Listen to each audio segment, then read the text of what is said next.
ఇది కేవలం ఒక హత్య కాదు, నేటి మానవ సంబంధాల భయంకర పతనం.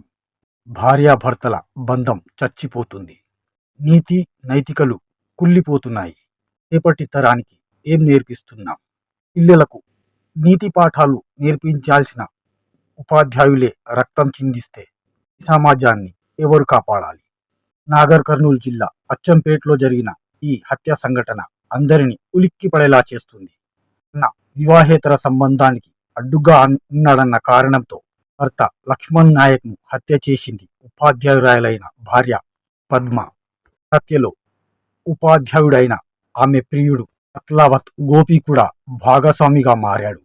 నవంబర్ 25న అనుమానాస్పద స్థితిలో మృతి చెందిన లక్ష్మణ్ నాయక్ కేసులో పోలీసులకు దారుణమైన నిజాలు తేల్చాయి.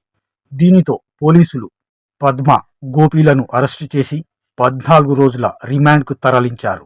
Bureau report, A24 news, Hyderabad.